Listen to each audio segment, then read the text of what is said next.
세계 최강이던 미국이 한국의 도움을 받아야만 하는 상황이라는데요. 무슨 일인지 바로 사연 들어보시죠. 잠깐, 시청 전 구독 버튼 꼭 부탁드려요. 안녕하세요. 저는 로라 헨슨입니다. 미국의 유명한 안보 전문지인 애틀랜틱 디펜스 리뷰에서 국방 전문 칼럼니스트로 일하고 있어요. 솔직히 말하면 저는 한국을 그저 미국의 보호를 받는 나라 정도로만 생각했습니다. 한미동맹이라는 것도 결국 미국이 안보 우산을 씌워주는 개념이었고, 한국은 그 혜택을 받는 입장이라고 여겼거든요. 특히 이라크 전쟁 때 종군 기자로 활동하면서 한국군을 봤을 때도 그런 생각이 더욱 굳어졌죠. 2004년 바그다드에서 한국군 자이툰 부대를 취재했을 때를 기억해요. 그때 한국군들은 전투 임무보다는 재건 사업이나 의료 지원 같은 비전투 임무에 집중하고 있었습니다. 물론 그것도 중요한 역할이었지만 저로서는 역시 한국은 보조적인 역할만 하는구나라는 생각이 들었어요. 미군이 최전선에서 싸우는 동안 한국군은 상대적으로 안전한 후방에서 지원 업무를 담당하고 있었거든요. 그런 경험이 제 머릿속에 깊이 박혀 있었습니다. 한국은 미국의 군사적 보호 없이는 안보를 유지할 수 없는 나라, 그리고 한국군은 미군의 지원 없이는 제대로 된 군사 작전을 수행할 수 없는 조직이라는 인식이 자리 잡고 있었어요. 그런 선입견을 가지고 있던 저에게 2023년 가을, 어느 날 편집장인 마크 톰슨이 한 가지 과제를 던져줬습니다. 마크는 30년 넘게 국방 분야를 다뤄온 베테랑 기자로 미국 국방부 인맥도 상당히 넓은 사람이에요. 로라, 한국의 K9 자주포 알아? 요즘 전 세계적으로 잘 팔리고 있다던데. 아, 그거요? 어차피 미국 기술을 조립한 거 아닌가요? 마크가 두꺼운 자료 뭉치를 건네주면서 말했어요. 한번 제대로 취재해봐.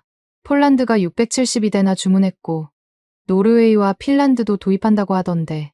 그것도 독일과 프랑스 제품을 제치고 말이야. 그때까지만 해도 저는 이런 생각이었습니다. 한국 무기라고 해봐야 기껏해야 미국 부품들을 조립해서 만든 것들이겠지. 이번 기회에 한국 방산업계의 한계를 제대로 드러내는 기사를 써보자. 워싱턴 DC에 있는 제 사무실에서 한국 방산업체들에 대한 자료를 찾아보기 시작했습니다. 한화 디펜스, 현대 로템, LIG 넥스원 같은 회사들의 이름이 눈에 들어왔어요. 하지만 여전히 제 머릿속에는 어차피 미국 기술의 아류작이라는 생각이 강하게 자리 잡고 있었죠. 애틀랜틱 디펜스 리뷰의 자료실은 꽤 방대합니다. 세계 각국의 국방 정책과 무기 체계에 대한 정보들이 체계적으로 정리되어 있거든요. 하지만 한국 관련 자료는 상당히 제한적이었어요. 대부분이 한미합동 훈련이나 주한 미군 관련 내용들이었고, 한국의 독자적인 무기 개발에 대한 자료는 거의 없었습니다. 인터넷 검색을 통해 한국의 방산업체들을 조사하기 시작했어요. 한화 디펜스라는 회사가 K9 자주포를 개발했다는 것을 알게 되었고, 이 회사의 연역을 살펴보니 1977년에 설립되어 40년 넘게 방산업에 종사해온 회사였습니다. 40년이라 그럼 꽤 오래된 회사네. 하지만 여전히 의구심은 남아있었어요. 오래된 회사라고 해서 반드시 뛰어난 기술을 가지고 있는 건 아니니까요. 더구나 한국 같은 나라에서 미국이나 독일 수준의 무기를 만들 수 있을까 하는 생각이 들었습니다. 그런데 자료를 파다 보니 좀 이상한 점들이 보이기 시작했어요. K9 자주포가 미군의 유마 시험장에서 테스트를 받았다는 기록이 있었거든요. 그것도 단순한 테스트가 아니라 미군의 엑스칼리버 정밀 유도 포탄을 K9에서 발사하는 시험이었습니다. 유마 시험장은 미국 애리조나주에 있는 미군의 핵심 무기 시험장이에요. 이곳에서 시험을 받는다는 것은 그만큼 해당 무기의 신뢰성과 성능을 인정받았다는 의미였습니다. 그런데 한국제 무기가 그런 곳에서 시험을 받았다는 것이 믿어지지 않았어요. 잠깐, 미군이 자국의 최신 정밀 유도 포탄을 한국제포에서 쏘는 시험을 했다고? 이상했어요. 엑스칼리버 포탄은 미군의 최신 정밀 유도 무기 중 하나입니다. GPS 유도 시스템을 갖춘 이 포탄은 최대 40km 거리에서 표적을 정확하게 타격할 수 있는 첨단 무기거든요.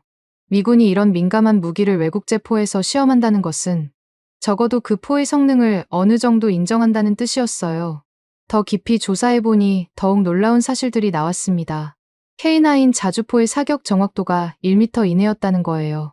이는 미군의 팰러딘 자주포와 비교해도 결코 뒤떨어지지 않는 수준이었습니다.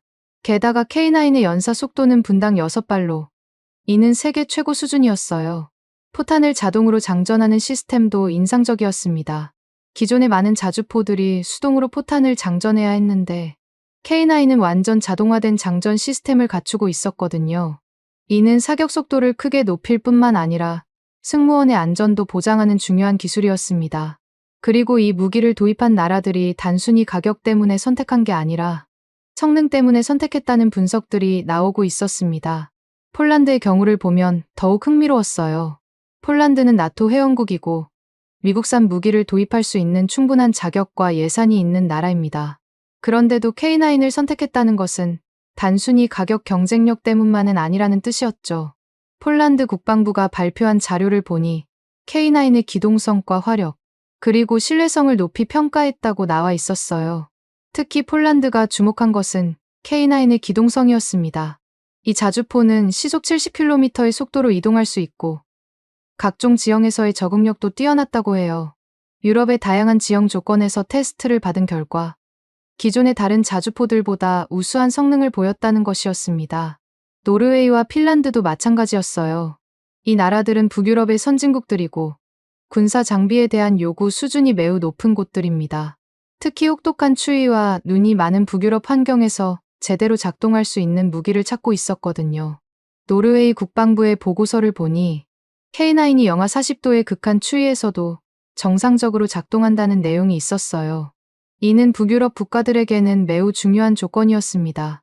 기존의 다른 자주포들 중에는 극한 추위에서 성능이 떨어지거나 아예 작동하지 않는 경우가 있었거든요. 핀란드의 경우는 더욱 특별했습니다. 핀란드는 러시아와 긴 국경을 접하고 있어서 포병 전력의 중요성을 누구보다 잘 알고 있는 나라예요. 그런 핀란드가 K9을 선택했다는 것은 이 무기의 성능을 확실히 인정했다는 의미였습니다. 루마니아도 K9 도입을 결정했고 에스토니아도 관심을 보이고 있다는 소식이 들려왔어요. 이렇게 보니 유럽의 여러 나라들이 앞다투어 한국제 무기를 도입하고 있는 상황이었습니다. 그렇다고 해서 제 생각이 완전히 바뀐 건 아니었습니다. 여전히 실전에서는 어떨지 모르겠다는 의구심이 있었거든요.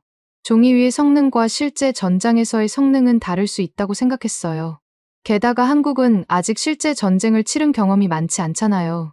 그런데 계속 조사하다 보니 우크라이나 전쟁에서 K9을 사용한 사례들이 나오기 시작했어요. 우크라이나에 K9을 지원한 나라들이 있었고 실제 전장에서 사용된 결과들이 보고되고 있었습니다. 우크라이나군이 K9을 사용한 결과를 보니 이 무기가 실전에서도 충분히 효과적이라는 것이 입증되고 있었어요. 특히 이동 중에도 정확한 사격이 가능하다는 점이 높은 평가를 받았습니다. 이는 현대 전장에서 매우 중요한 능력이거든요. 현대 전장에서는 적의 반격을 피하기 위해 쏘고 빠지는 전술이 중요해요. 한 곳에서 오래 머물면 적의 반격을 받을 가능성이 높아지거든요. K9은 이런 전술에 매우 적합한 무기였습니다. 마크 편집장이 제게 다시 한번 말했습니다. 로라, 이번엔 레드백이라는 한국 보병 전투 차량도 함께 취재해봐. 호주가 도입하기로 했다던데. 호주도요? 응. 호주 육군이 자국의 차세대 보병 전투 차량으로 선정했어.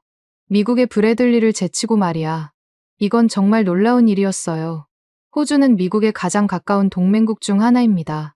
앵커스 동맹의 일원이기도 하고 미국과는 거의 혈맹 관계라고 할 수 있어요.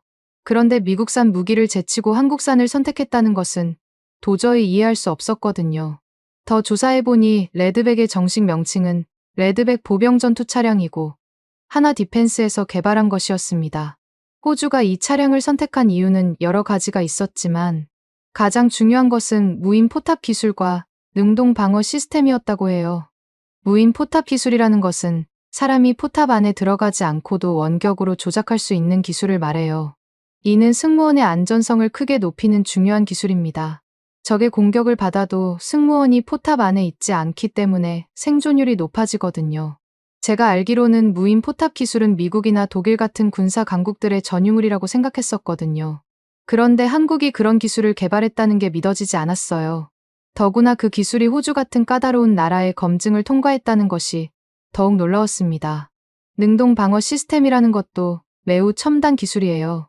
적의 대전차 미사일이나 로켓을 탐지해서 자동으로 요격하는 시스템이거든요. 이런 기술은 이스라엘의 트로피 시스템이나 러시아의 아레나 시스템 정도만 실용화되어 있다고 알고 있었는데 한국도 그런 기술을 개발했다는 것이 신기했어요. 호주군이 레드백을 선택한 또 다른 이유는 현지화 생산이었습니다. 하나 디펜스가 호주에 공장을 짓고 현지에서 생산하기로 약속했거든요. 이는 호주에게는 기술 이전과 일자리 창출이라는 두 가지 이익을 동시에 가져다주는 조건이었어요. 사무실에서 계속 자료를 찾아보던 중에 한 가지 더 충격적인 사실을 발견했습니다. 한국의 조선업체들이 해외 군함의 수리와 정비를 담당하고 있다는 거였어요. 말레이시아, 필리핀, 인도네시아 같은 나라들이 자국의 군함을 한국의 조선소에서 수리하고 있었습니다. 이는 단순한 상업적 거래가 아니었어요. 군함의 수리와 정비는 매우 민감한 군사 기술이거든요. 그런 작업을 외국에 맡긴다는 것은 그만큼 그 나라의 기술력을 신뢰한다는 의미였습니다. 말레이시아의 경우를 보면 자국의 호위함들을 한국의 현대중공업에서 수리하고 있었어요. 이 함정들은 영국에서 도입한 것들이었는데 원래 제조국인 영국이 아니라 한국에서 수리를 받고 있었습니다. 이는 한국의 조선 기술이 원래 제조국 수준에 도달했다는 것을 의미했어요. 필리핀도 마찬가지였습니다. 필리핀 해군의 함정들을 한국의 조선소에서 현대화 개조 작업을 진행하고 있었거든요. 단순한 수리가 아니라 최신 무기 체계를 탑재하는 개조 작업이었는데 이는 상당한 기술력을 요구하는 작업이었습니다. 더 놀라운 것은 미국 해군도 일부 함정의 정비를 한국에서 받고 있다는 정보였어요. 물론 공식적으로 확인된 것은 아니었지만 여러 소식통들이 그런 이야기를 하고 있었습니다. 주한 미군의 함정들이 한국의 조선소에서 정비를 받고 있다는 것이었어요. 미국 해군이 한국에서 함정 정비를 받는다고? 이건 정말 믿기 어려운 일이었어요.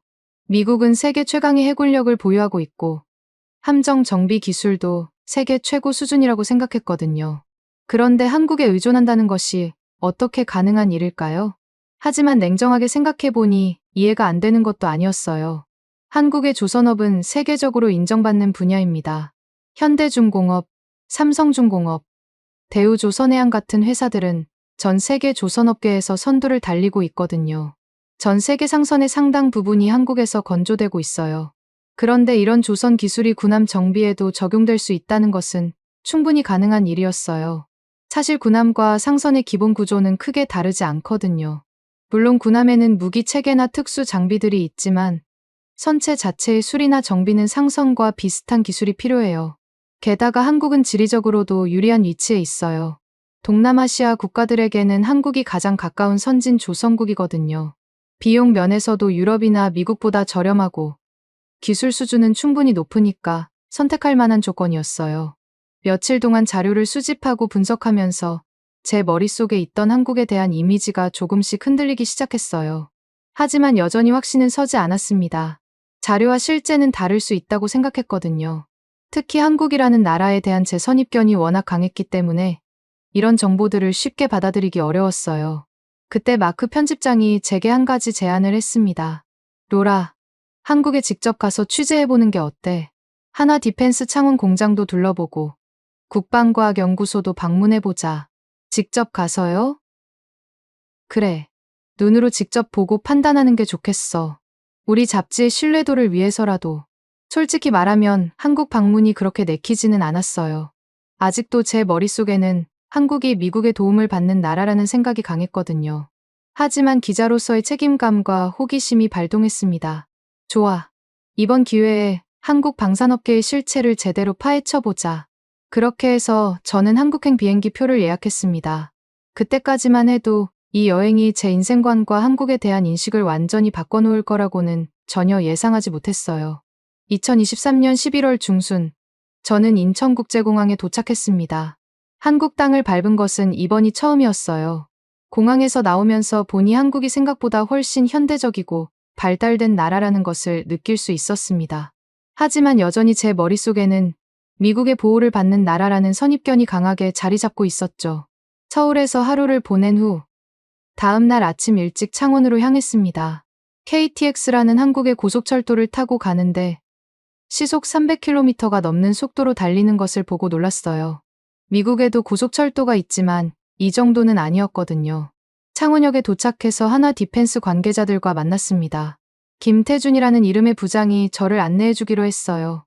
40대 중반 정도 되어 보이는 분이었는데 영어를 매우 유창하게 구사했습니다. 헨슨 기자님, 한국에 오신 것을 환영합니다.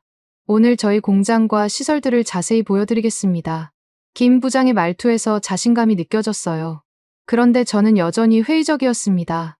아무리 좋게 포장해도 결국 미국 기술의 아류작이겠지라는 생각이 머릿속을 떠나지 않았거든요. 하나 디펜스 창원 공장은 생각보다 훨씬 규모가 컸습니다. 공장 부지만 해도 수십만 평방미터에 달했고 최신식 생산 설비들이 가동되고 있었어요. 하지만 이런 것들은 돈만 있으면 충분히 구축할 수 있는 것들이라고 생각했습니다. 먼저 K9 자주포 생산 라인을 보여드리겠습니다. 김 부장이 저를 거대한 생산동으로 안내했어요. 그곳에서 본 광경은 정말 인상적이었습니다. 거대한 K9 자주포들이 컨베이어 벨트를 따라 이동하면서 각종 부품들이 조립되고 있었거든요. 이 K9은 완전히 우리 기술로 개발된 것입니다. 엔진부터 화력 통제 시스템까지 모든 것이 한국산이에요. 김 부장의 설명을 들으면서도 저는 여전히 의구심을 품고 있었어요. 겉으로 보기에는 그럴듯해 보였지만 핵심 기술은 결국 외국에서 도입한 것일 거라고 생각했거든요. 엔진도 한국에서 만드는 건가요? 네. 두산 인프라코어에서 개발한 디젤 엔진을 사용합니다. 출력 1000마력의 고성능 엔진이에요. 화력 통제 시스템은 어떤가요? 하나 시스템에서 개발한 AFCS라는 자동 화력 통제 시스템을 탑재하고 있습니다. GPS와 관성 항법 시스템을 결합해서 이동 중에도 정확한 사격이 가능해요. 설명을 들을수록 놀라웠지만 여전히 완전히 믿어지지는 않았어요. 그런데 이어서 본 것들이 제 생각을 조금씩 바꾸기 시작했습니다. 이제 실제 시연을 보여드리겠습니다. 김 부장이 저를 공장 뒤편의 넓은 시험장으로 안내했어요. 그곳에는 실제 K9 자주포 한 대가 대기하고 있었습니다. 검은색과 녹색의 위장 무늬가 칠해진 거대한 철덩어리였지만 왠지 위압감이 느껴졌어요. 지금부터 K9의 기동 시연을 보여드리겠습니다.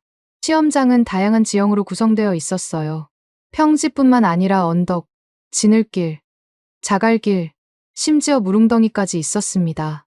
실제 전장 환경을 모방한 것 같았어요. K9이 시동을 걸자 엄청난 엔진 소리가 울려 퍼졌습니다.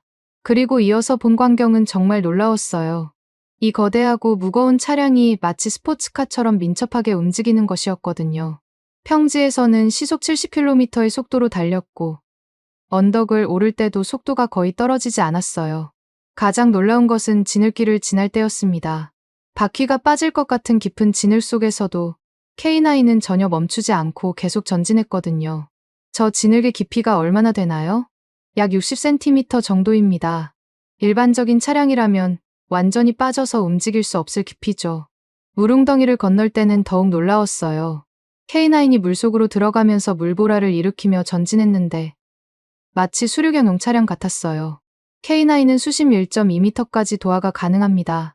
특별한 준비 과정 없이도 말이죠. 이런 기동성은 정말 인상적이었어요. 제가 이라크에서 본 미군의 펠러딘 자주포와 비교해도 결코 뒤떨어지지 않는 수준이었습니다. 오히려 일부 측면에서는 더 뛰어나 보였어요. 이제 포탑 회전과 포신 조작을 보여드리겠습니다. K9의 포탑이 움직이기 시작했어요. 360도 회전하는 모습을 보니 정말 빨랐습니다. 그리고 포신이 위아래로 움직이는 속도도 매우 빨랐어요. 포탑 회전 속도는 초당 35도이고 포신 조작은 초당 10도입니다. 이는 세계 최고 수준의 속도예요. 빠른 포탑 회전과 포신 조작은 현대 전장에서 매우 중요한 능력입니다. 적의 위치가 빠르게 변하는 상황에서 신속하게 대응할 수 있거든요. 실제 사격 시연도 볼 수 있나요? 물론입니다. 하지만 실탄 사격은 다른 시험장에서 해야 해서 오늘은 모의 사격만 보여드리겠습니다. 모의 사격이라고 해도 충분히 인상적이었어요. 화력 통제 시스템이 목표물을 자동으로 추적하고 사격 재원을 계산하는 과정을 실시간으로 볼 수 있었거든요. 목표물까지의 거리는 25km입니다. 지금 시스템이 자동으로 사격 재원을 계산하고 있어요. 모니터에 각종 수치들이 표시되었습니다. 거리, 풍향, 풍속, 기온, 습도, 심지어 지구의 자전까지 고려한 정밀한 계산이 이루어지고 있었어요.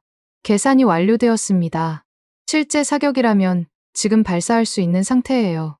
목표물에 명중할 확률은 95% 이상입니다. 95%라는 명중률은 정말 놀라운 수치였어요. 25km나 떨어진 목표물을 그 정도 확률로 맞출 수 있다는 것은 세계 최고 수준의 정확도였거든요. 이동 중 사격도 가능한가요? 네. K9의 가장 큰 특징 중 하나가 바로 그것입니다. 이동하면서도 정확한 사격이 가능해요.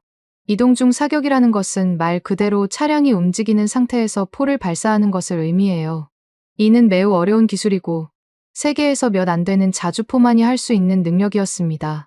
K9이 다시 움직이기 시작했어요. 시속 30km 정도의 속도로 달리면서 포탑이 목표 방향으로 회전했습니다. 그리고 모의 사격이 이루어졌어요.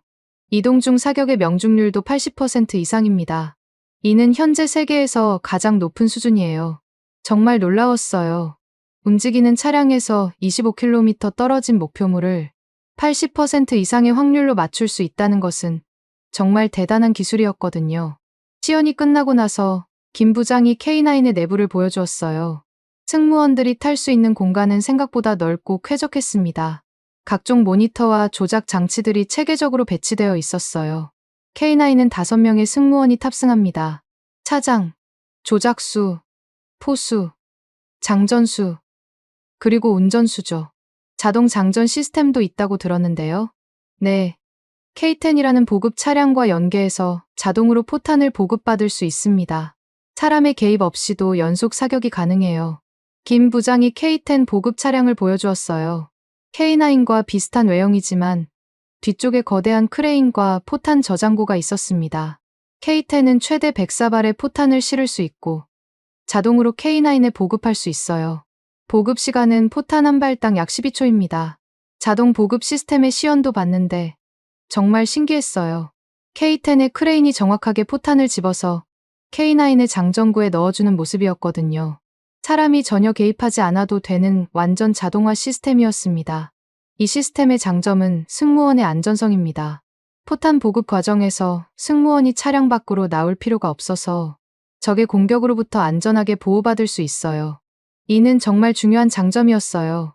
전통적인 자주포들은 포탄 보급을 위해 승무원들이 차량 밖으로 나와야 했는데 이 과정에서 적의 공격에 노출될 위험이 있었거든요. 점심을 먹은 후에는 레드백 보병전 투 차량을 보러 갔습니다. 레드백은 K9과는 또 다른 느낌의 무기였어요. 좀 더 미래적이고 세련된 외형을 하고 있었습니다. 레드백은 호주 육군의 차세대 보병전 투 차량으로 선정된 우리의 자랑입니다. 김 부장의 목소리에 자부심이 가득했어요.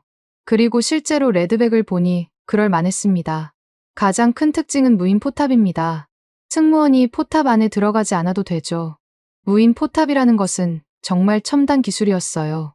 포탑 안에 사람이 타지 않고도 원격으로 조작할 수 있다는 것은 승무원의 안전성을 크게 높이는 혁신적인 기술이었거든요. 실제로 탑승해 보시겠어요? 김 부장의 제안에 저는 주저없이 응했습니다. 레드백의 내부는 정말 놀라웠어요. 마치 우주선 안에 들어온 것 같은 느낌이었습니다. 승무원석에는 대형 모니터들이 설치되어 있었고 각종 조작 장치들이 마치 게임기처럼 배치되어 있었어요. 전통적인 기계식 조작 장치들 대신 터치스크린과 조이스틱 같은 현대적인 인터페이스들이 사용되고 있었습니다. 포탑은 이 조이스틱으로 조작합니다. 마치 게임하는 것처럼 간단해요. 실제로 조작해보니 정말 직관적이었어요. 조이스틱을 움직이면 포탑이 그 방향으로 회전했고 모니터에는 포탑의 시야가 실시간으로 표시되었습니다. 야간 투시 장치와 열화상 카메라도 탑재되어 있어서 밤에도 정확한 사격이 가능합니다. 모니터를 통해 야간 투시 영상과 열화상 영상을 번갈아 보여주는데 정말 선명했어요. 사람의 눈으로는 전혀 보이지 않는 어둠 속에서도 모든 것이 뚜렷하게 보였거든요.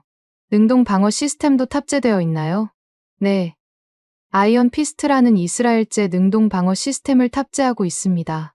적의 대전차 미사일을 자동으로 탐지해서 요격해요. 능동 방어 시스템의 작동 원리를 설명해 주는데 정말 놀라웠어요. 레이더가 날아오는 미사일을 탐지하면 자동으로 요격 미사일을 발사해서 공중에서 격추시키는 시스템이었거든요. 요격 성공률은 얼마나 되나요?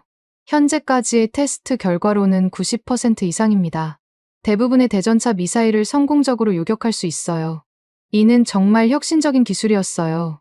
전통적으로 전차나 장갑차는 적의 공격을 견디는 것에 의존했는데 이제는 아예 공격 자체를 무력화시킬 수 있게 된 것이었거든요. 레드백의 기동 시연도 봤는데 K9 못지않게 인상적이었어요. 험한 지형에서도 안정적으로 움직였고 포탑이 차체의 움직임과 상관없이 독립적으로 작동하는 모습이 정말 놀라웠습니다. 이 차량은 호주의 까다로운 요구사항을 모두 통과했습니다. 영하 30도에서 영상 50도까지의 극한 환경에서도 정상 작동하고 수심 1.5m까지 도하가 가능해요. 호주는 세계에서 가장 까다로운 무기 도입 절차를 가진 나라 중 하나입니다. 그런 호주가 레드백을 선택했다는 것은 이 무기의 성능이 정말로 뛰어나다는 것을 의미했어요. 하루 종일 하나 디펜스의 시설들을 둘러보고 나니 제 생각이 많이 바뀌기 시작했습니다. 처음에는 미국 기술의 아류작이라고 생각했었는데 실제로 보니 그게 아니었어요. 오히려 일부 기술들은 미국보다도 앞서 있는 것 같았습니다. 저녁에 김 부장과 함께 식사를 하면서 이런저런 이야기를 나눴어요. 헨슨 기자님, 오늘 보신 소감이 어떠세요? 솔직히 말하면 예상보다 훨씬 인상적이었습니다. 처음에는 회의적이었는데 많은 외국 기자들이 그렇게 생각하시더라고요. 하지만 실제로 보시면 생각이 바뀌시죠. 그런데 이런 기술들을 어떻게 개발하신 건가요? 미국이나 유럽의 도움 없이 독자적으로? 김 부장이 잠시 생각하더니 말했어요. 물론 초기에는 외국 기술을 도입하기도 했습니다. 하지만 지금은 대부분 우리 고유 기술이에요. 특히 젊은 엔지니어들이 정말 뛰어난 아이디어들을 많이 내놓고 있거든요. 젊은 엔지니어들이요? 네. 요즘 젊은 세대들은 어릴 때부터 첨단 기술에 노출되어서 발상 자체가 다르더라고요. 기존의 틀에 얽매이지 않고 혁신적인 아이디어들을 제안하죠. 이는 정말 흥미로운 관점이었어요. 한국의 방산 기술 발전이 단순히 외국 기술을 모방한 것이 아니라 젊은 세대의 창의성과 혁신적 사고에서 나온 것이라는 이야기였거든요. 내일은 국방과학연구소를 방문하실 예정이죠. 거기서 더 놀라운 것들을 보실 수 있을 거예요. 김 부장의 말에 기대감이 생겼어요. 오늘 하루만으로도 제 생각이 많이 바뀌었는데 내일은 또 어떤 놀라운 것들을 보게 될까 궁금했습니다. 호텔로 돌아와서 오늘 있었던 일들을 정리해봤어요. 노트북을 켜고 취재 내용들을 정리하면서 제가 얼마나 잘못된 선입견을 가지고 있었는지 깨닫게 되었습니다. 한국의 방산 기술이 단순히 미국 기술의 아류작이 아니라 독자적이고 혁신적인 기술들이라는 것을 확인했어요. 특히 K9의 이동중 사격 능력이나 레드백의 무인 포탑 기술 같은 것들은 정말 세계 최고 수준이었습니다. 하지만 여전히 완전히 납득되지 않는 부분들이 있었어요. 과연 이런 무기들이 실전에서도 제대로 작동할까? 그리고 한국이 정말로 미국의 도움 없이도 이런 기술들을 개발할 수 있는 걸까? 내일 국방과학연구소 방문해서 이런 의문들에 대한 답을 얻을 수 있기를 바라면서 잠자리에 들었습니다. 다음 날 아침 일찍 저는 대전에 있는 국방과학연구소로 향했습니다. ADD라고 불리는 이곳은 한국의 군사 기술 개발을 총괄하는 기관이라고 들었어요. 서울에서 대전까지 KTX로 1시간 정도 걸렸는데 창밖으로 보이는 한국의 풍경이 생각보다 아름다웠습니다. 대전역에서 내려 택시를 타고 ADD로 향하는데 운전기사가 말하더라고요. 외국 기자분이신가요? ADD에 취재 가시는 건가요? 네, 그렇습니다. 요즘 외국에서 우리 무기들 많이 사간다던데 정말 대단한 일이에요. 예전에는 무기도 외국에서 사와야 했는데 말이죠. 운전기사의 말에서 한국 사람들의 자부심을 느낄 수 있었어요. 자국의 방산 기술 발전을 정말 자랑스러워하고 있었거든요. ADD 정문에 도착하니 보안 검색이 꽤 엄격했습니다. 신분증을 확인하고 방문 목적을 문의하는 등 여러 절차를 거쳐야 했어요. 미국의 국방연구소들과 비슷한 수준의 보안 체계를 갖추고 있었습니다. 안내를 맡은 분은 박민수 박사였어요. 40대 초반으로 보이는 분이었는데 MIT에서 박사학위를 받고 미국에서 몇 년 일하다가 한국으로 돌아왔다고 하더라고요. 헨슨 기자님, ADD에 오신 것을 환영합니다. 오늘 저희가 개발하고 있는 여러 기술들을 보여드리겠습니다. 박 박사의 영어는 완벽했어요. 미국에서 오래 생활한 티가 확실히 났습니다. 먼저 저희 연구소의 개요부터 설명드리겠습니다. ADD는 1970년에 설립되어 50년 넘게 한국의 국방기술 개발을 담당해왔습니다. 1970년이라면 한국이 아직 개발도상국이었던 시절이에요. 그때부터 독자적인 무기 개발을 시작했다는 것이 놀라웠습니다. 처음에는 정말 기초적인 기술부터 시작했습니다. 하지만 지금은 세계 최고 수준의 기술들을 보유하고 있어요. 박 박사가 저를 첫 번째 연구동으로 안내했습니다.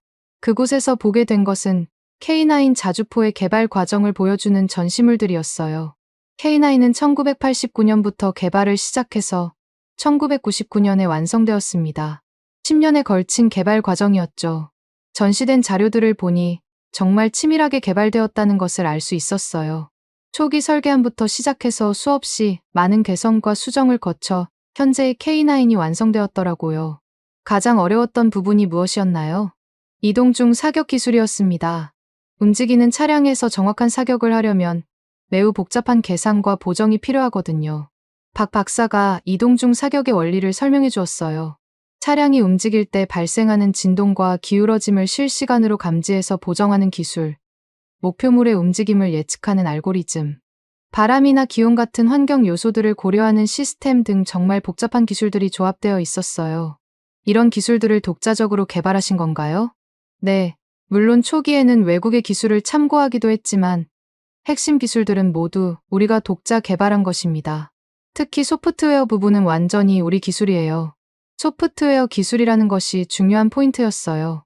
현대의 무기들은 하드웨어보다 소프트웨어가 성능을 좌우하는 경우가 많거든요. 한국이 IT 강국이라는 것이 방산 분야에서도 큰 도움이 되었을 것 같았습니다.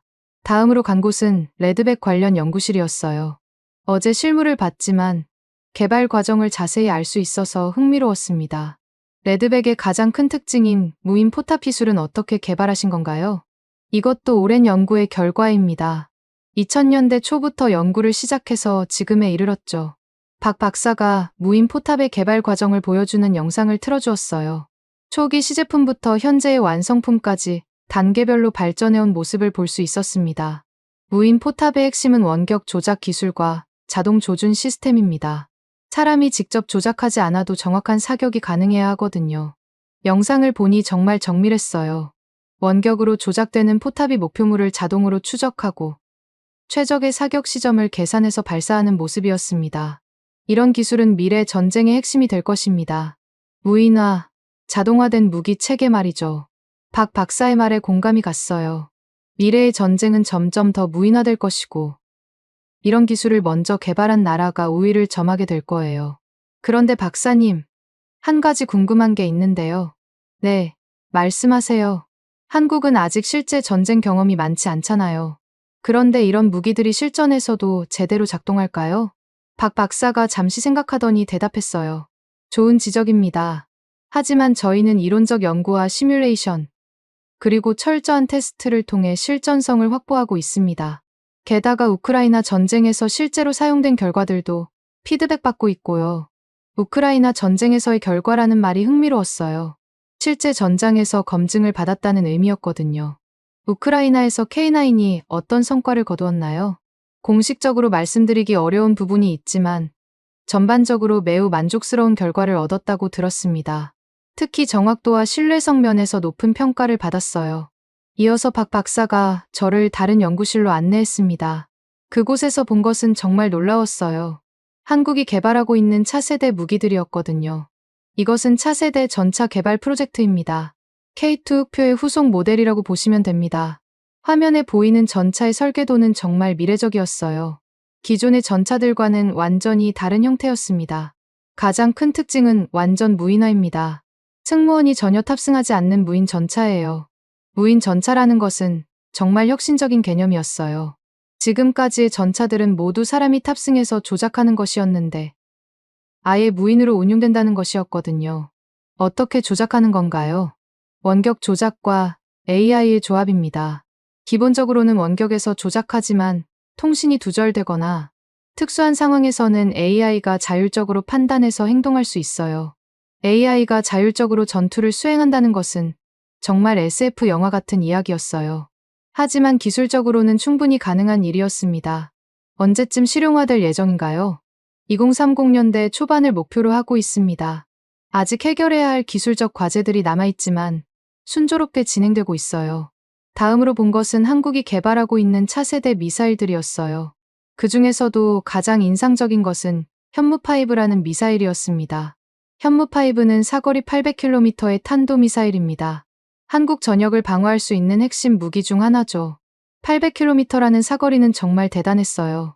한반도 전체를 커버할 수 있을 뿐만 아니라 주변국의 주요 목표물들도 타격할 수 있는 범위였거든요. 정확도는 어느 정도인가요? CEP 1m 이내입니다. 800km를 날아가서 1m 오차 범위 내에 떨어뜨릴 수 있어요. 이는 정말 놀라운 정확도였어요. 800km나 떨어진 목표물을 1m 오차 범위 내에 맞출 수 있다는 것은 세계 최고 수준의 기술이었습니다. 이런 기술도 독자 개발하신 건가요? 네. 유도 시스템부터 추진체까지 모든 것이 우리 기술입니다. 특히 GPS와 관성항법을 결합한 복합 유도 시스템은 우리가 세계에서 가장 앞서 있다고 자부합니다. 점심시간이 되어서 ADD 구내식당에서 식사를 했는데 그곳에서 만난 연구원들과 이야기를 나눌 수 있었어요. 대부분 젊은 연구원들이었는데 그들의 열정과 자부심이 인상적이었습니다. 저희는 북한만 상대로 무기를 개발하는 게 아닙니다. 한 젊은 연구원이 말했어요. 우리가 개발하는 무기들은 세계 어느 나라의 무기와 비교해도 뒤떨어지지 않습니다. 오히려 일부 분야에서는 앞서 있다고 생각해요. 어떤 분야에서 앞서 있다고 생각하시나요? 포병 분야와 미사일 기술, 그리고 함정 관련 기술들이요. 특히 우리의 이지스 시스템은 미국 것과 비교해도 결코 뒤떨어지지 않습니다. 한국의 이지스 시스템이라는 것도 처음 들어봤어요. 미국에서 개발한 이지스 시스템은 세계 최고의 함정 방어 시스템으로 알려져 있는데 한국도 그런 시스템을 개발했다는 것이었거든요. 한국형 이지스 시스템이 있나요? 네. 해궁이라는 시스템입니다. 미국의 이지스와 비슷한 역할을 하지만 일부 기능들은 더 발전된 것들도 있어요. 오후에는 해군 관련 기술들을 보러 갔습니다. 그곳에서 본 것들은 정말 놀라웠어요. 한국이 세계 최고 수준의 조선 기술을 보유하고 있다는 것을 확실히 알 수 있었거든요. 한국의 조선 기술은 세계 1위입니다. 이는 단순히 상선뿐만 아니라 군함 분야에서도 마찬가지예요. 박 박사가 한국이 건조한 각국의 군함들을 보여주었어요. 인도네시아, 필리핀, 페루 등 여러 나라들이 한국에서 군함을 주문해서 만들고 있었습니다. 특히 잠수함 기술은 독일과 함께 세계 최고 수준입니다. 214급 잠수함은 한국이 독일과 공동 개발한 것이지만 지금은 한국이 독자적으로 수출까지 하고 있어요. 214급 잠수함이라는 것은 AIP 시스템을 갖춘 최신형 잠수함이었어요. 이 시스템을 갖추면 잠수함이 물 위로 올라오지 않고도 오랫동안 물속에서 활동할 수 있거든요. 인도네시아가 한국에서 잠수함 3척을 주문했고 다른 나라들도 관심을 보이고 있습니다. 잠수함 수출이라 정말 대단하네요. 잠수함은 단순한 무기가 아니에요. 그 나라의 조선 기술과 전자 기술, 그리고 정밀 가공 기술의 집약체라고 할 수 있거든요. 한국이 잠수함을 수출한다는 것은 정말 놀라운 일이었어요. 그런데 더 놀라운 것은 잠수함 정비 기술입니다. 박 박사가 말을 이었어요. 한국의 조선소들은 이제 외국 잠수함의 정비와 수리도 담당하고 있습니다. 심지어 미국 잠수함도 말이죠. 미국 잠수함도요? 네.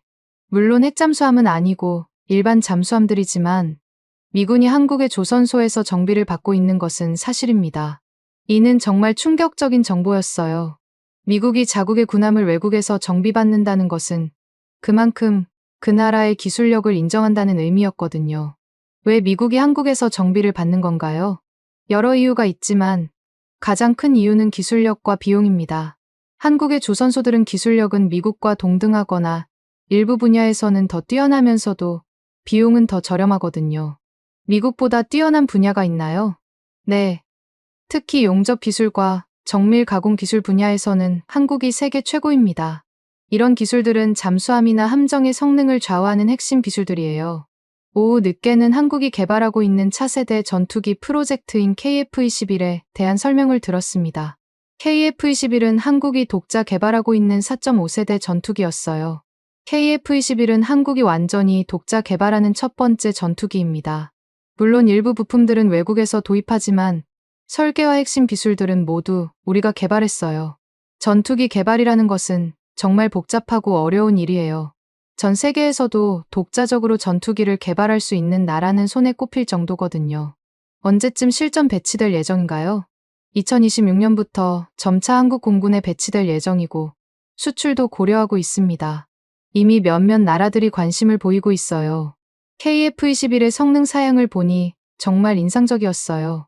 미국의 F-16이나 F-18과 비교해도 결코 뒤떨어지지 않는 성능이었습니다. 하루 종일 ADD를 둘러보고 나니 정말 많은 것을 배웠어요. 한국의 방산 기술이 제가 생각했던 것보다 훨씬 발전되어 있었고 일부 분야에서는 세계 최고 수준에 도달해 있었습니다. 저녁에 박 박사와 함께 식사를 하면서 마지막 질문을 던져봤어요. 박사님, 한국이 이렇게 짧은 시간에 방산 기술을 발전시킬 수 있었던 비결이 무엇이라고 생각하세요? 박 박사가 잠시 생각하더니 대답했어요. 몇 가지 요인이 있다고 생각합니다. 첫째는 안보 위기 의식이에요. 분단국가라는 특수한 상황이 방산 기술 개발에 대한 절실함을 만들어냈죠. 두 번째는 교육열과 인적 자원입니다. 한국은 우수한 인재들이 많고 이들이 방산 분야에도 진출하고 있어요. 세 번째는 IT 기술력입니다. 현대의 무기들은 IT 기술이 핵심인데 한국은 이 분야에서 세계 최고 수준이거든요. 마지막으로는 정부의 강력한 의지입니다. 방산 기술 개발에 대한 지속적인 투자와 지원이 있었기 때문에 가능했던 일이에요. 박 박사의 설명을 들으니 한국의 방산 기술 발전이 우연이 아니라는 것을 알 수 있었어요. 여러 요인들이 복합적으로 작용해서 만들어낸 결과였던 것이죠. 그런데 박사님, 미국은 이런 한국의 발전을 어떻게 보고 있을까요? 처음에는 당황스러워했던 것 같아요. 하지만 이제는 파트너로 인정하고 있다고 생각합니다. 실제로 미군과 한국군 간의 기술 교류도 늘어나고 있거든요. 기술 교류요? 네. 예를 들어 한국의 포병 기술을 미군이 벤치마킹하기도 하고 한국의 조선 기술을 활용해서 미군 함정을 정비하기도 해요. 이제는 일방적인 기술 전수가 아니라 상호 교환의 관계가 되었다고 봅니다. 이는 정말 놀라운 변화였어요. 한때 미국의 기술을 일방적으로 받기만 했던 한국이 이제는 미국과 기술을 주고받는 관계가 되었다는 것이었거든요.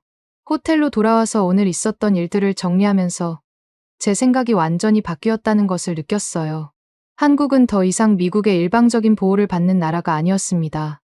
이제는 미국과 대등한 파트너십을 형성할 수 있는 기술력을 보유한 나라였어요. 특히 인상 깊었던 것은 한국의 연구원들의 자신감과 열정이었어요. 그들은 더 이상 외국 기술을 따라하는 것에 만족하지 않고 스스로 혁신을 만들어내고 있었습니다. 내일은 한국군의 실제 훈련을 참관할 예정이었어요. 과연 이런 첨단 무기들이 실제 군사 작전에서는 어떻게 활용되고 있을까 궁금했습니다. 다음 날 아침, 저는 해군 작전사령부의 초청으로 계룡대로 향했습니다. 한국군의 실제 전술훈련을 참관할 수 있는 기회를 얻게 된 것이었어요. 서울에서 계룡대까지 가는 길에 저는 지난 이틀 동안 본 것들을 다시 한번 정리해봤습니다. 하나 디펜스에서 본 K9과 레드백, 그리고 ADD에서 들은 차세대 무기 기술들. 모든 것이 제가 기대했던 것보다 훨씬 인상적이었어요. 하지만 여전히 하나의 의문이 남아있었습니다. 과연 이런 무기들이 실제 전장에서는 어떻게 통합되어 운용될까? 계룡대에 도착하니 해군 소령 한 분이 저를 맞이해 주었어요. 이진호 소령이라고 소개했는데 30대 후반으로 보이는 분이었습니다. 헨슨 기자님, 계룡대에 오신 것을 환영합니다. 오늘 저희가 실시하는 합동 전술훈련을 참관하실 수 있습니다. 합동 전술훈련이라고 하면 육군, 해군, 공군이 함께 참여하는 통합작전 훈련입니다. 실제 전쟁 상황을 가정해서 진행하는 거죠. 이진호 소령이 저를 작전 통제실로 안내했습니다. 그곳은 마치 나사의 관제센터 같았어요. 수십 개의 대형 모니터들이 벽면을 가득 메우고 있었고 각종 데이터들이 실시간으로 표시되고 있었습니다. 이것이 저희가 개발한 통합전장 시스템입니다. C4I라고도 부르죠. C4I요? Command, Control, Communications, Computers, Intelligence의 줄임말입니다. 지휘, 통제, 통신, 컴퓨터, 정보를 통합한 시스템이에요. 화면을 보니 정말 놀라웠어요. 한반도 전체 지도가 표시되어 있었는데 아군과 적군의 위치가 실시간으로 표시되고 있었거든요. 육상의 부대뿐만 아니라 해상의 함정들, 공중의 항공기들까지 모든 것이 하나의 화면에서 통합 관리되고 있었습니다. 이 시스템도 한국에서 개발한 건가요? 네. LIG넥스원에서 개발한 한국형 전장관리 시스템입니다. 미국의 시스템과 비교해도 결코 뒤떨어지지 않아요. 이진호 소령이 시스템의 기능들을 하나씩 설명해 주었어요. 가장 인상적인 것은 데이터 링크 기능이었습니다. 모든 아군 부대가 실시간으로 정보를 공유합니다. 육군의 K9이 발견한 적 목표를 해군의 함정이나 공군의 전투기가 즉시 공격할 수 있어요. 화면에서 시연을 보여주는데 정말 신기했어요. 어떤 부대가 적을 발견하면 그 정보가 즉시 모든 아군 부대에 전달되고 가장 적합한 부대가 자동으로 선택되어 공격 임무를 수행하는 것이었거든요. 이런 시스템을 구축하는데 얼마나 걸렸나요? 약 15년 정도 걸렸습니다. 2000년대 초반부터 개발을 시작해서 지금에 이르렀죠. 15년이라는 시간은 정말 오랜 기간이었어요. 하지만 그 결과물을 보니 충분히 가치 있는 투자였다는 생각이 들었습니다. 지금부터 실제 훈련이 시작됩니다. 모니터들이 갑자기 활발하게 움직이기 시작했어요. 각종 부대들의 위치가 변하고 새로운 정보들이 계속 업데이트되고 있었습니다. 시나리오는 서해상에서 적 함정이 침입했다는 상황입니다. 이를 탐지하고 대응하는 과정을 보여드리겠습니다.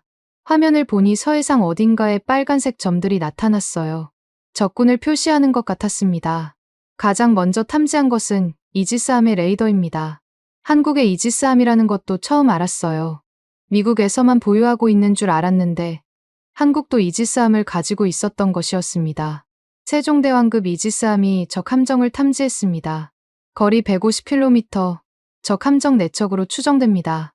이 정보가 즉시 모든 아군 부대에 전달되었어요. 육상의 미사일 부대, 공군의 전투기들, 그리고 다른 해군 함정들이 모두 이 정보를 공유했습니다. 이제 대응 방안을 결정해야 합니다. 어떤 부대가 가장 효과적으로 대응할 수 있을까요? 컴퓨터가 자동으로 계산을 시작했어요. 각 부대의 위치, 무기의 사거리, 현재 상황 등을 종합해서 최적의 대응 방안을 제시하는 것이었습니다. 계산 결과 해상에서는 이지스함의 SM-2 미사일로 대응하고 육상에서는 해성 미사일로 지원하는 것이 최적이라고 나왔습니다. 해성 미사일이라는 것도 처음 들어봤어요. 한국이 개발한 함대함 미사일이라고 하더라고요. 해성 미사일의 사거리는 얼마나 되나요? 1세대는 150km, 2세대는 300km 이상입니다. 이는 세계 최고 수준의 성능이에요. 실제 훈련에서는 물론 실탄을 발사하지는 않았지만 모든 과정이 실전과 똑같이 진행되었어요. 목표 선정부터 사격 명령 전달, 그리고 결과 평가까지 모든 것이 시스템을 통해 이루어졌습니다. 명중률은 어떻게 되나요? 시뮬레이션 결과 95% 이상의 명중률을 기록했습니다. 적 함정 4척 중 4척 모두 격침시킬 수 있다고 나왔어요. 이런 높은 명중률은 정말 놀라웠어요. 실제 전쟁에서 이 정도 성과를 거둘 수 있다면 정말 강력한 전력이 될 것 같았습니다. 다음으로 본 것은 드론을 활용한 전술이었어요. 한국군이 운용하고 있는 다양한 드론들을 보니 정말 인상적이었습니다. 이것은 KUS-15라는 정찰용 드론입니다. 고도 15,000m까지 올라가서 24시간 동안 연속 비행할 수 있어요. 화면에 표시된 드론의 촬영 영상을 보니 정말 선명했어요. 지상의 작은 물체들까지도 뚜렷하게 식별할 수 있었습니다. 해상도는 어느 정도인가요? 30cm 급입니다. 사람의 얼굴까지 식별할 수 있는 수준이에요. 이는 정말 놀라운 성능이었어요. 위성 사진 수준의 해상도를 드론으로 실현한 것이었거든요. 공격용 드론도 있나요? 물론입니다. KUSFC라는 공격용 드론도 운용하고 있어요. 공격용 드론의 시연도 봤는데 정말 정밀했어요. 지정된 목표물을 정확하게 타격하는 모습이었습니다. 이런 드론들도 한국에서 개발한 건가요? 네. 대부분 한국항공우주 산업에서 개발했습니다. 일부 부품들은 외국에서 도입하지만 설계와 제작은 모두 국산이에요. 한국이 드론 기술 분야에서도 이렇게 발전했다는 것이 놀라웠어요. 드론은 현대의 전쟁의 핵심 무기 중 하나인데 한국이 이 분야에서도 경쟁력을 갖추고 있었던 것이었습니다. 그런데 이런 드론들을 어떻게 통합해서 운용하시나요? 드론 관제 시스템을 통해서 통합 운용합니다. 한 명의 조작수가 여러 대의 드론을 동시에 조작할 수 있어요. 실제로 드론 관제실을 보니 정말 신기했어요.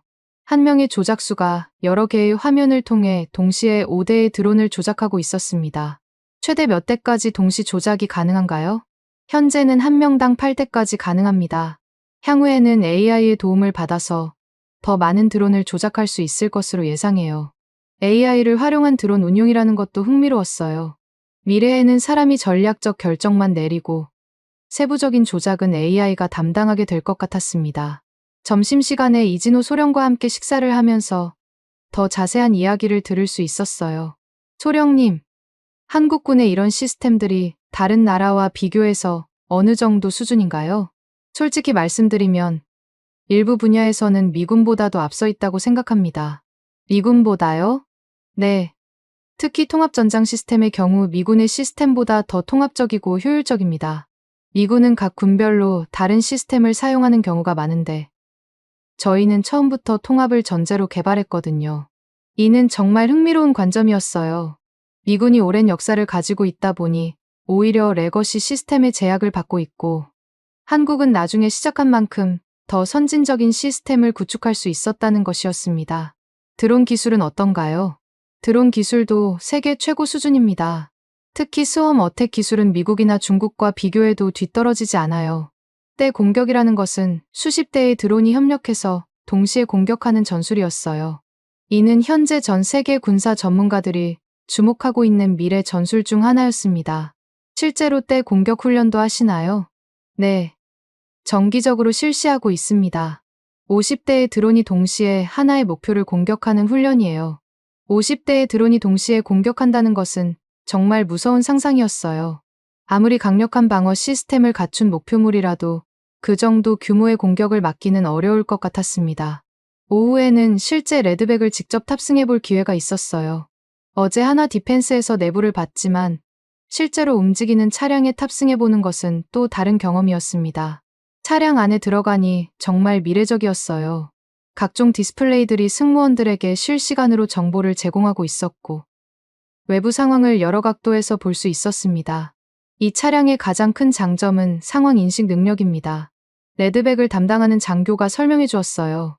360도 전방위 카메라와 각종 센서들이 주변 상황을 실시간으로 파악해서 승무원들에게 알려줍니다.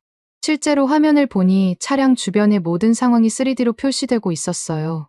다른 차량들, 건물들, 심지어 사람들까지도 모두 식별되어 표시되었습니다. 적군과 아군을 어떻게 구분하나요? IFF 시스템을 통해서 구분합니다. 아군은 파란색으로, 적군은 빨간색으로 표시되죠. 레드백이 움직이기 시작하자 정말 놀라웠어요. 이렇게 무거운 차량인데도 승차감이 매우 부드러웠습니다. 각종 완충 장치들이 진동과 충격을 거의 느끼지 못하게 해주었어요. 험한 지형에서도 이렇게 부드럽나요? 네. 능동형 서스펜션 시스템이 지형에 따라 자동으로 조절됩니다. 실제로 언덕이나 움푹 파인 곳을 지날 때도 차량이 거의 기울어지지 않았어요. 마치 평지를 달리는 것 같은 느낌이었습니다. 가장 인상적이었던 것은 무인 포탑의 조작이었어요. 조이스틱 하나로 포탑을 자유자재로 움직일 수 있었고 화면을 통해 목표물을 정확하게 조준할 수 있었습니다. 실제 사격도 해볼 수 있나요? 오늘은 모의 사격만 가능합니다. 하지만 시스템의 정확도를 확인해 보실 수 있어요. 모의 사격을 해보니 정말 정확했어요. 1km 떨어진 목표물을 정확하게 조준할 수 있었고 시스템이 바람이나 목표물의 움직임까지 자동으로 계산해서 보정해 주었습니다. 이 정도면 실제 전투에서도 충분히 효과적일 것 같은데요. 네. 실제로 호주군이 테스트한 결과도 매우 만족스러웠다고 들었습니다. 레드백에서 내린 후에는 한국군의 미사일 방어 시스템을 봤어요. 천궁이라는 중거리 지대공 미사일과 아이언돔을 개량한 단거리 방어 시스템이었습니다. 천궁은 사거리 40km의 중거리 지대공 미사일입니다. 항공기나 미사일을 요격할 수 있어요. 천궁 미사일의 시연 영상을 보니 정말 놀라웠어요. 고속으로 움직이는 목표물을 정확하게 추적해서 요격하는 모습이었습니다. 요격 성공률은 어느 정도인가요? 현재까지의 시험 결과로는 90% 이상입니다. 이는 세계 최고 수준의 성능이에요. 90%라는 성공률은 정말 높은 수치였어요. 대부분의 공중 위협을 성공적으로 막을 수 있다는 의미였거든요. 그런데 이런 방어 시스템들을 통합해서 운영하시나요? 네. 한국형 미사일 방어 체계라는 통합 시스템으로 운영합니다. KAMD는 한국이 독자 개발한 미사일 방어 체계였어요. 단거리부터 중거리까지 다양한 미사일 위협에 대응할 수 있는 다층 방어 시스템이었습니다. 미국의 MD 시스템과는 어떤 차이가 있나요? 미국의 MD는 주로 장거리 탄도미사일에 초점을 맞추고 있다면 저희 KAMD는 단거리와 중거리 미사일에 특화되어 있습니다. 한반도의 지리적 특성을 고려한 것이죠. 이는 정말 현실적인 접근이었어요. 한국이 직면한 위협의 특성을 고려해서 최적화된 방어 시스템을 구축한 것이었습니다. 하루 종일 한국군의 훈련을 참관하고 나니 정말 많은 것을 느꼈어요. 한국군이 사용하고 있는 무기 체계들과 전술들이 세계 최고 수준이라는 것을 확인할 수 있었습니다. 특히 인상 깊었던 것은 모든 시스템들이 통합되어 운영되고 있다는 점이었어요. 육군, 해군, 공군의 무기들이 하나의 시스템에서 통합 관리되고 실시간으로 정보를 공유하고 있었습니다. 저녁에 이진호 소령과 마지막 대화를 나누면서 질문을 던져봤어요. 소령님, 한국군의 이런 능력들을 미군에서는 어떻게 평가하고 있나요? 이진호 소령이 잠시 생각하더니 조심스럽게 대답했어요. 공식적으로 말씀드리기는 어렵지만 미군 관계자들이 저희 시스템을 벤치마킹하러 오는 경우가 늘어나고 있습니다. 미군이 한국 시스템을 벤치마킹한다고요? 네. 특히 통합전장 시스템과 드론 운용 기술에 대해서는 상당한 관심을 보이고 있어요. 어떤 면에서는 저희가 앞서 있다고 인정하는 것 같습니다. 이는 정말 놀라운 변화였어요. 한때 미군의 기술을 배우기만 했던 한국군이 이제는 미군이 배우러 오는 수준에 도달했다는 것이었거든요. 그렇다면 한미동맹의 성격도 변하고 있는 건가요? 그렇다고 봅니다. 예전에는 미국이 일방적으로 보호해주는 관계였다면 이제는 서로가 서로를 보완하는 관계가 되고 있어요. 미국은 전략적 능력을, 한국은 전술적 혁신을 제공하는 식으로요. 이진호 소령의 말을 듣고 나니 제가 지난 며칠 동안 목격한 것들이 단순한 기술 발전이 아니라는 것을 깨달았어요. 한미동맹의 근본적인 변화, 그리고 한국의 국제적 위상 변화를 보여주는 상징이었던 것이죠. 숙소로 돌아와서 오늘 있었던 일들을 정리하면서 제 머릿속에 있던 마지막 의구심도 사라졌어요. 한국의 군사 기술은 단순히 종이 위의 성능이 아니라 실제로 효과적으로 운용될 수 있는 실전적인 기술이었습니다. 내일이면 한국에서의 마지막 날이 될 예정이었어요. 지금까지의 경험을 바탕으로 어떤 기사를 써야 할지 고민이 되었습니다. 분명한 것은 제가 처음에 생각했던 기사와는 완전히 다른 내용이 될 것이라는 점이었어요. 인천국제공항에서 미국행 비행기에 오르면서 저는 복잡한 심정이었어요. 지난 사흘 동안 한국에서 본 것들이 너무나 충격적이었거든요. 비행기가 이륙하면서 한국의 땅이 점점 작아지는 것을 보니 마치 다른 세계에서 돌아오는 기분이었습니다. 비행기 안에서 저는 노트북을 꺼내 지금까지 취재한 내용들을 다시 정리해봤어요. K9 자주포의 놀라운 성능, 레드백의 미래적인 기술, ADD에서 본 차세대 무기들, 그리고 한국군의 통합전장 시스템까지.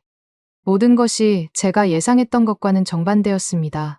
내가 정말 제대로 본 건가? 여전히 의구심이 들었어요. 한국이라는 나라에 대한 제 선입견이 워낙 강했기 때문에 이 모든 것들이 일종의 허상이 아닐까 하는 생각도 들었거든요. 하지만 제가 직접 본 것들, 그리고 만난 사람들의 자신감 있는 모습들은 가짜가 아니었어요.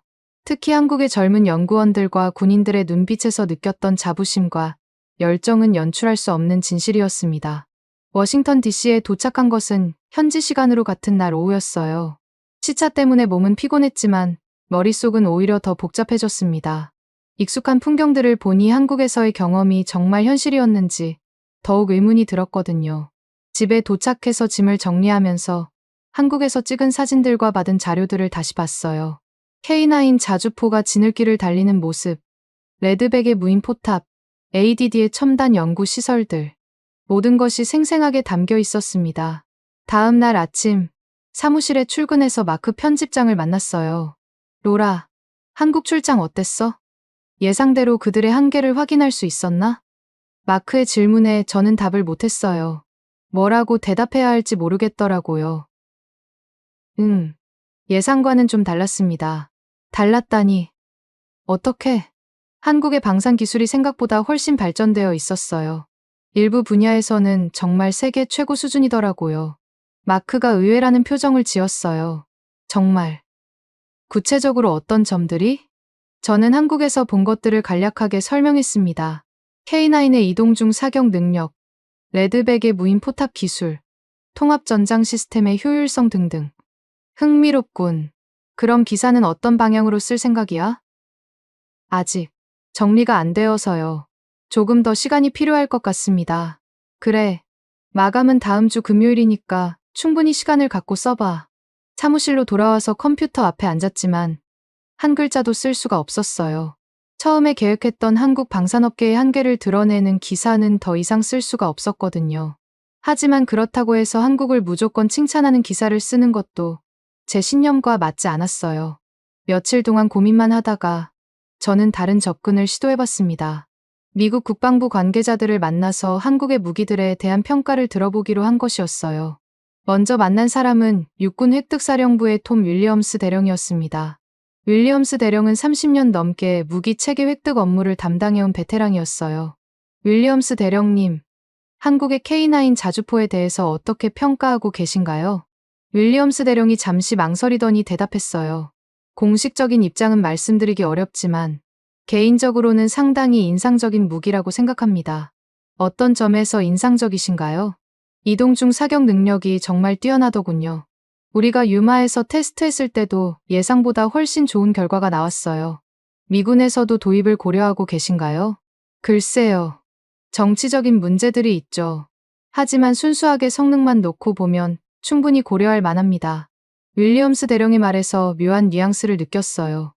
한국의 무기 성능은 인정하지만 미국산이 아니라는 이유로 도입하기 어렵다는 것 같았습니다.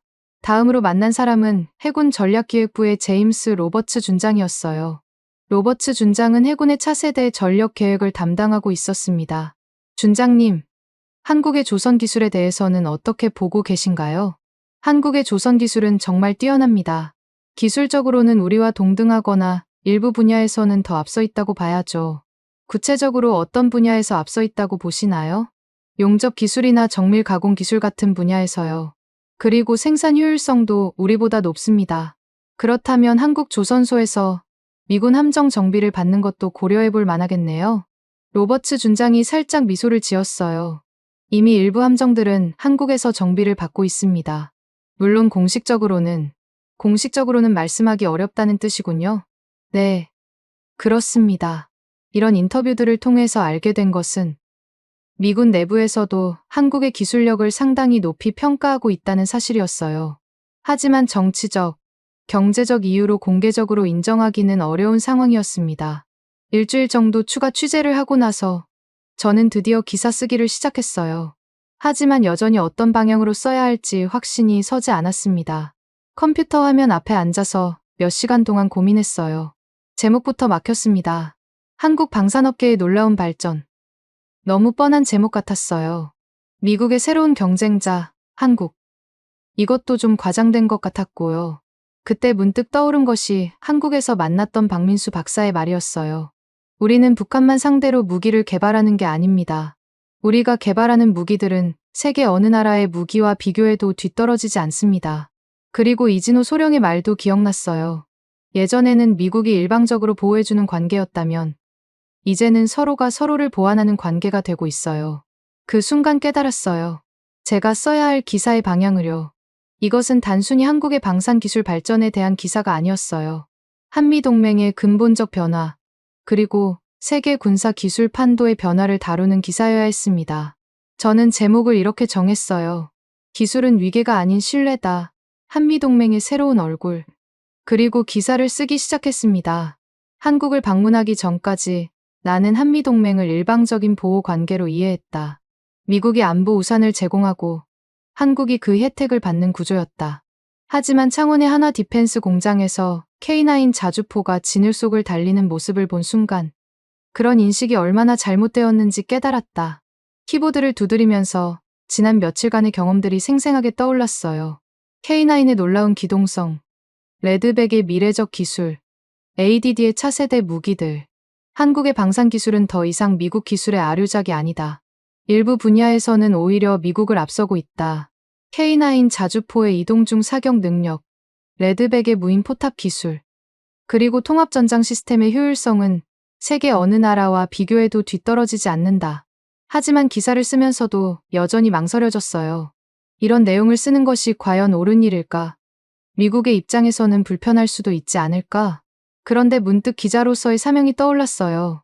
사실을 있는 그대로 전달하는 것이 기자의 역할이잖아요. 제 개인적인 편견이나 국가적 이해관계를 떠나서 진실을 보도해야 하는 것이 맞았습니다. 한국군이 운용하고 있는 통합전장 시스템은 미군의 시스템보다도 더 통합적이고 효율적이다. 육군, 해군, 공군의 모든 전력이 하나의 시스템으로 통합 관리되고 있으며 실시간 정보 공유를 통해 최적의 대응이 이루어진다. 이 부분을 쓸 때는 정말 조심스러웠어요. 미군의 시스템보다 뛰어나다고 쓰는 것이 과연 적절할까 고민했거든요. 하지만 제가 직접 본 것이고 미군 관계자들도 인정한 부분이었기 때문에 사실대로 썼습니다. 이러한 변화는 한미동맹의 성격 자체를 바꾸고 있다. 더 이상 일방적인 보호 관계가 아니라 상호 보완적인 파트너십으로 발전하고 있는 것이다. 미국이 전략적 능력을 제공한다면 한국은 전술적 혁신을 제공하는 새로운 관계가 형성되고 있다. 기사의 마지막 부분에서 저는 이런 결론을 내렸어요. 정치적 동맹이 아니라 기술 동맹이 필요하다. 한국의 무기는 더 이상 선택지가 아니라 파트너다. 같은 전장에서 싸울 수 있다면 그게 진짜 동맹이 아닐까? 기사를 다 쓰고 나니 후련하면서도 떨렸어요. 이 기사가 발표되면 어떤 반응이 올지 예상할 수 없었거든요. 다음 날 마크 편집장에게 기사를 제출했어요. 흥미로운 관점이군. 하지만 좀 과격한 것 같기도 하고. 과격하다고 보시나요? 미군보다 뛰어나다는 표현들이 좀 자극적일 수 있어. 독자들이 어떻게 받아들일지 모르겠네. 마크의 우려도 이해할 수 있었어요. 미국의 국방 전문지에서 한국을 너무 높이 평가하는 기사를 내는 것이 부담스러울 수 있겠다는 생각이 들었습니다. 하지만 제가